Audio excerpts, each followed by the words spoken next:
राजे, इस वीडियो में मैं आपको कुछ न्यूमेरिकल्स भी दे रही हूँ क्वांटाइजेशन से रिलेटेड। हमारे पास फॉर्मूला क्या है, एक बार दोबारा कर ले। Q is equal to plus minus n e. First numerical हम लेते हैं। What is the value of charge on a body which carries 20 excess electrons. 20 excess electrons means हमें ये 20 क्या दिया हुआ, number of electrons, that is n। और E की वैल्यू हमें पता ही है। स्टेप 1 में हमने क्या किया, जब भी आप न्यूमेरिकल करो उसको स्टेप के फॉर्म में करो ताकि कोई भी स्टेप आपका मिस ना हो। स्टेप 1 में हमेशा हम गिवन चीजें लिखते हैं। गिवन हमें क्या है, n which is equal to 20 and E which is equal to 1.6 into 10⁻⁻19 coulomb. Find हमने क्या करना है, Q को। उसने क्या पूछा है, वैल्यू ऑफ चार्ज फाइंड करनी है। वी नो Q किसके इक्वल होता है, प्लस माइनस एन ई के। हमने वैल्यूज पुट की क्योंकि यहाँ पे इलेक्ट्रॉन के बारे में पूछा गया था। इस क्वेश्चन में एक्सेस इलेक्ट्रॉन के बारे में पूछा गया है। इलेक्ट्रॉन के लिए चार्ज क्या होगा, नेगेटिव, इसलिए आंसर क्या आया, नेगेटिव टर्म्स में। जो सेकेंड न्यूमेरिकल है, is a charge of this coulomb possible. इसमें हमने चेक करना कि ये चार्ज पॉसिबल है कि नहीं। अभी हमने चार्ज की प्रॉपर्टी क्या की थी, क्वांटाइजेशन। क्वांटाइजेशन में क्या कहता है कि n जो है इंटेग्रल वैल्यू आनी चाहिए। इट मीन्स अगर हम इस वैल्यू को यूज करके एक n की इंटेग्रल वैल्यू हमारे पास आ जाए तो ये चार्ज एग्जिस्ट करेगा, अगर नहीं आई तो ये चार्ज एग्जिस्ट नहीं करेगा। सो स्टेप 1 में फिर हमने वैसे किया। गिवन क्या है हमारे पास, ये दोनों चीजें। हमें पता है कि Q किसके इक्वल है, n इंटू ई के। ये क्या आया, 5.8 Q का जो चार्ज हमें दिया हुआ है। n हमें निकालना है, E हमें पता है।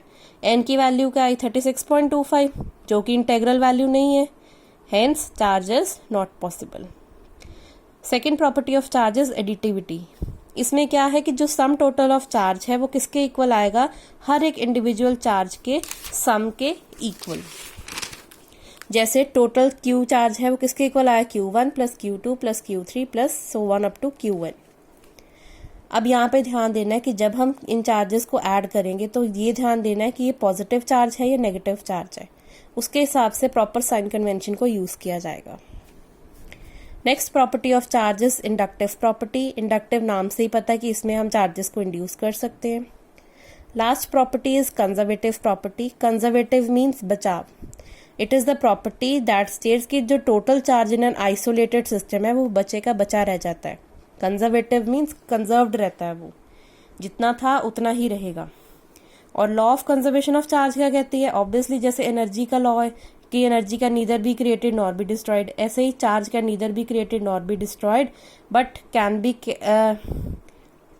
Net charge can be carried in any isolated system. सिर्फ इधर से उधर जा सकता है। जैसे एनर्जी भी ट्रांसफर हो सकती है वन बॉडी टू अनदर, ऐसे ही चार्ज ट्रांसफर कैरी हो सकता है इन an isolated system but it can not be created not be destroyed. ये तो राज्य था आपका सारा बेसिक जो आपको अच्छे से लर्न करना है, तभी हम अपनी स्ट्रेंथ लगाकर फिजिक्स को आगे बढ़ा सकते हैं। क्योंकि फर्स्ट 2 चैप्टर्स अटमोस्ट इम्पॉर्टेंट के हैं और ये चैप्टर आपका अगर अच्छा रह गया ना, दूसरा चैप्टर बिल्कुल इसी के ऊपर बेस्ड है, मैग्नेटिक फील्ड में। सिर्फ टर्म्स के जो अल्फाबेट्स हैं वो चेंज करने हैं हमने। तो इस चैप्टर पे बहुत ज़्यादा अच्छी वाली मेहनत करना। Next we have coulomb's law, जो मैंने कल आपको नहीं करवाया था। कूलम्स लॉ किसने दिया था, साइंटिस्ट कूलम ने। It is applicable for only point charges. Point charges के बारे में आपको कल बताया गया था, ये वो चार्जेस होते हैं जिसमें स्पेशल अरेंजमेंट नहीं हो। अब ये मैंने 2 फिगर्स बनाई हैं, इसमें ये पॉइंट चार्ज है। क्यों, क्योंकि इसके सराउंडिंग स्पेशल स्पेस नहीं है। ये पॉइंट चार्ज नहीं है क्योंकि इसके अराउंड मैंने स्पेशल अरेंजमेंट की हुई है। तो इसकी स्टेटमेंट की तरफ चलते हैं। मैंने स्टेटमेंट को थोड़ा सा ब्रेक कर करके दिया है ताकि आपको लर्न करना इजी हो जाए। कूलम्स लॉ ने क्या कहा था कि जो फोर्स ऑफ इंटरैक्शन है, ऑब्वियसली 2 चार्जेस हैं हमारे पास, उन दोनों के बीच में इंटरैक्शन होगी Q1 और Q2 के बीच में। It is the force of interaction किन के बीच में, 2 पॉइंट चार्जेस के बीच में। अब मैंने पॉइंट चार्जेस क्यों बोला, क्योंकि ये जो लॉ है it is applicable only for point charges. So it is the force of interaction किसके बीच में, 2 पॉइंट चार्जेस के बीच में, जो कि किसके डायरेक्टली प्रोपोर्शनल है, प्रोडक्ट।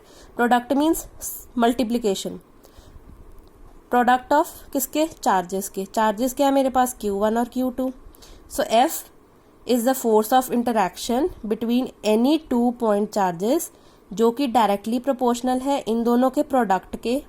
और इनवर्सली प्रोपोर्शनल है आर स्क्वायर के। Inversely means F is inversely proportional to radius की square and F is directly proportional to Q1 and Q2।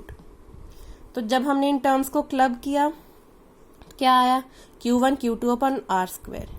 Statement फिर से देखते हैं, ये अटमोस्ट इंपॉर्टेंस वाली है।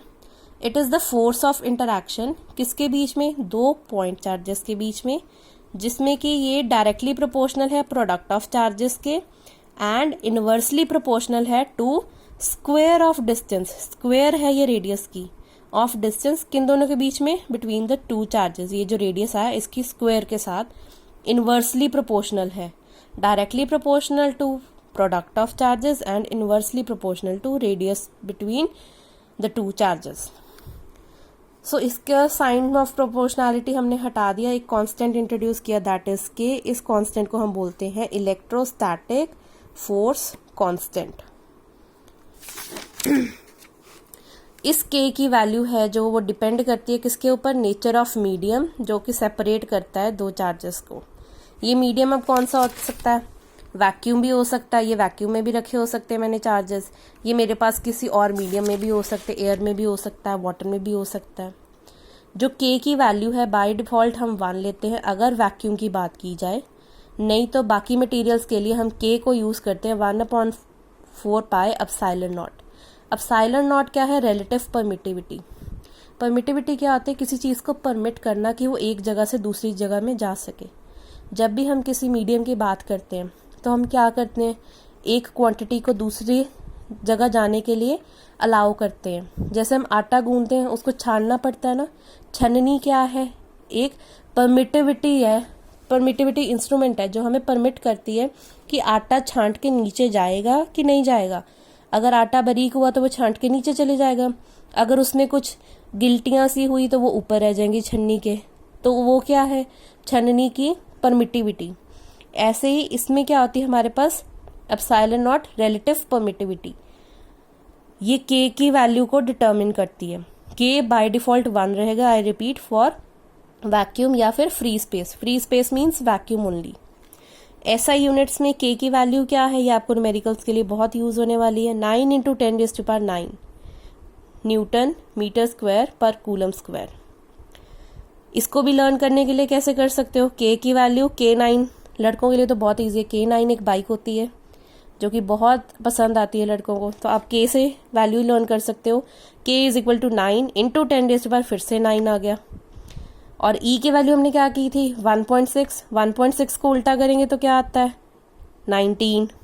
ठीक है, उल्टा इन द सेंस अगर मैं आपको ऐसे बताऊं, 1.6 को उल्टा किया, 6 को उल्टा करके क्या बनता है, 9, और 1 को उल्टा किया तो 1 ही रहेगा। सो E की वैल्यू क्या बनी, 1.6 × 10⁻⁻19।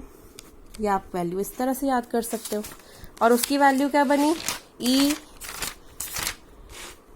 K = 9 × 10⁹ न्यूटन मीटर स्क्वायर पर कूलम स्क्वायर।